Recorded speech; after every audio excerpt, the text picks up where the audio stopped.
നമുക്കെല്ലാം ഈ ഭൂമിയിൽ ജീവിച്ചാൽ മതി. ആ ജീവിക്കുന്നതിന് അത്യാവശ്യമുള്ള സൗകര്യങ്ങളൊക്കെ ഉണ്ടാവണം. ആ സൗകര്യങ്ങളൊക്കെ കഴിഞ്ഞുള്ള കാലത്തെക്കുറിച്ച്, അതായത് അത്ര ഫ്യൂച്ചറിസ്റ്റിക് വിഷനിൽ വല്ലാണ്ട് ആർത്തിയോടെ വാരിപ്പിടിച്ച് തേടിപ്പിടിച്ച് ഒപ്പിച്ചിട്ടൊന്നും വലിയ കഥയൊന്നുമില്ല എന്നുള്ളത് അങ്ങനെ ഒപ്പിച്ച് വെച്ചിട്ട് പോയവരുടെ അനുഭവങ്ങൾ കാണുമ്പോഴെങ്കിലും നമ്മൾ പഠിക്കേണ്ടതാണ്. ഇപ്പോൾ ഒരു വല്ലാത്ത ഈ ചില മനുഷ്യരെ ചിലയിടത്ത് വെച്ച് കാണുമ്പോഴാണ് എനിക്ക് ഇങ്ങനെയൊക്കെ സംസാരിക്കണമെന്ന് തോന്നുന്നത്. ഒരു ഡോക്ടറെക്കുറിച്ചാണ് ഞാൻ പറയുന്നത്. ആ ഡോക്ടർ ഒരു സ്ഥാപനത്തിൽ ജോലി ചെയ്യുകയാണ്.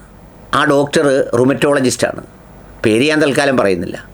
അദ്ദേഹം അവിടെ വളരെ നല്ല ശമ്പളത്തിലും വലിയ വലിയ ഉത്തരവാദിത്വത്തിലുമാണ് അവിടെ ജോലി ചെയ്യുന്നത്.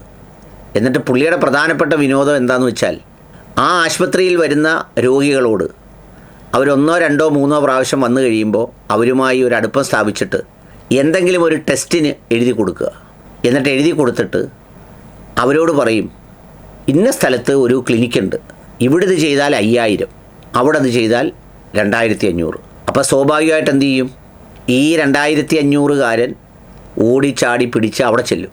അപ്പോൾ അവിടെ ചെന്ന് പുള്ളിയെ കണ്ടു, പുള്ളി വലിയ സ്നേഹത്തോടൊക്കെ പെരുമാറി കഴിഞ്ഞിട്ട് ഒരു തവണ കഴിയുമ്പോൾ അടുത്ത തവണ പിന്നെന്താണെന്നറിയോ, ഇവർക്ക് ആ രോഗം വരാൻ സാധ്യതയുണ്ട്, ഈ രോഗം വരാൻ സാധ്യതയുണ്ട്, അതുകൊണ്ട് ന്യൂമോണിയ വരാതിരിക്കുന്നതിനൊരു ഇഞ്ചക്ഷൻ ഉണ്ട്, 5500 രൂപ.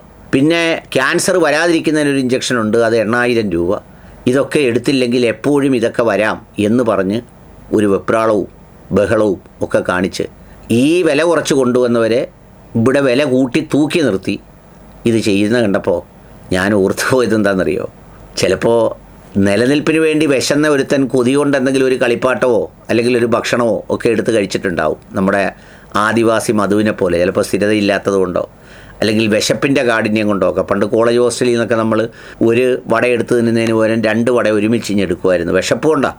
അപ്പോൾ അങ്ങനെയൊക്കെ നമ്മൾ പണ്ട് എടുത്തിട്ടുണ്ട്, അങ്ങനെ കഴിച്ചിട്ടുണ്ടെന്ന് പറയാം. പക്ഷേ ഇതെങ്ങനെയാണെന്നറിയോ, ഒന്ന് ആലോചിച്ച് നോക്കൂ. ഒരിടത്ത് നല്ല തൊഴിലും വരുമാനവും ഉണ്ട്, അവിടെ വരുന്നവരെ ഇങ്ങോട്ട് ക്യാൻവാസ് ചെയ്ത് കൊണ്ടുവരുന്നത് അണ്ണത്തിക്കൽ ഏർപ്പാട്.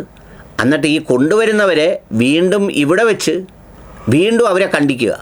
ഒന്ന് ആലോചിച്ച് നോക്കിയേ എത്ര അണ്ണത്തിക്കലാണെന്ന്. എൻ്റെ നേരെ അനുഭവമാണ് ഞാൻ ഈ പറയുന്നത്.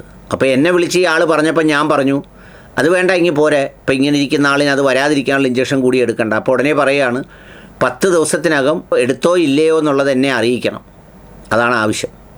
ഒന്ന് ആലോചിച്ച് നോക്കണം. അപ്പം ഞാൻ ഈ വിവരം മറ്റ് ചിലരോട് പങ്കുവെച്ചപ്പോൾ ഇദ്ദേഹത്തിനെക്കുറിച്ച് പറഞ്ഞെന്താ അറിയോ, ഇപ്പോൾ പുതിയൊരു ട്രെൻഡ് പോലെ ഐ ക്ലിനിക്കൊക്കെ വന്നില്ലേ, കേരളം മുഴുവൻ ഐ ക്ലിനിക്ക് വന്നല്ലോ. എന്തോ കാര്യത്തിന് നമ്മൾ ചെന്നാലും ഐ ക്ലിനിക്കുകളുടെ ഒരു നീണ്ട നിരയാണ്, നെറ്റ്വർക്ക് പോലെ. ഇപ്പോൾ എല്ലാം നെറ്റ്വർക്ക് ബിസിനസ്സാണല്ലോ. അതുപോലെ തന്നെ ഇപ്പോൾ സ്കിൻ കെയർ രംഗത്തേക്ക് അതുപോലെ നെറ്റ്വർക്ക് ക്ലിനിക്കുകൾ കേരളം മുഴുവൻ വരാൻ പോകുന്നു. അതിലൊരു മേജർ ഇൻവെസ്റ്ററാണ് പുള്ളി. എന്ന് പറയുമ്പോൾ ഈ ഇൻവെസ്റ്റ് ചെയ്യാൻ വേണ്ടി എപ്പോഴും ഇത് കാശെടുത്ത് വീണ്ടും അവിടെ വിതച്ച് വരുന്നതുകൊണ്ട് എന്നും പുള്ളി കടത്തില്ല. മരിക്കുമ്പോഴും കടത്തില്ല മരിക്കുന്നത്.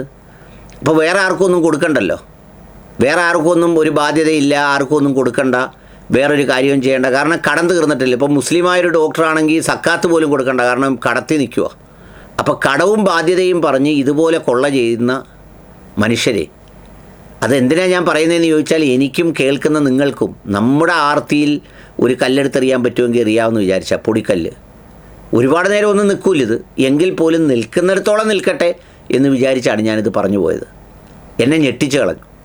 അപ്പോൾ ഒരു മനുഷ്യൻ്റെ ആർത്തിയും ഇത് വാരിപ്പിടിക്കാനുള്ള മോഹവും വെട്ടിക്കോരാനുള്ള മോഹവും ഒന്നും അവൻ്റെ വിദ്യാഭ്യാസം കൊണ്ട് തടയപ്പെടുന്നില്ല, അവൻ കാണുന്ന രോഗികളുടെ ജീവാവസ്ഥ വെച്ച് തടയപ്പെടുന്നില്ല. എന്ന് പറഞ്ഞാൽ എത്രയോ ചെറുപ്പക്കാർ വന്നവൻ്റെ കൺമുന്നിലിരുന്ന് മരിച്ചിട്ടുണ്ടാവും, അതുകൊണ്ട് തടയുന്നില്ല. അല്ലാതെ മരിക്കുന്നത് കണ്ട് തടയുന്നില്ല, ഒന്നും തടയുന്നില്ല. ഇവനൊക്കെ ഇതുപോലെ ആർത്തിയോടെ നക്കി പേപ്പട്ടിയെപ്പോലെ ഓടി അവസാനം ഇരുന്ന് ചിന്തിക്കുമ്പോൾ സംതൃപ്തി ഒന്നുമില്ലാതെ ഈ ഭൂമിയിൽ നിന്ന് യാത്രയാണ്ടി വരും. അത് ഇയാൾ മാത്രമല്ല, നമുക്കൊക്കെ ഈ മനസ്സുണ്ടെങ്കിൽ നമ്മളുടെയും അവസ്ഥ ഇതുപോലെ തന്നെയാണ്.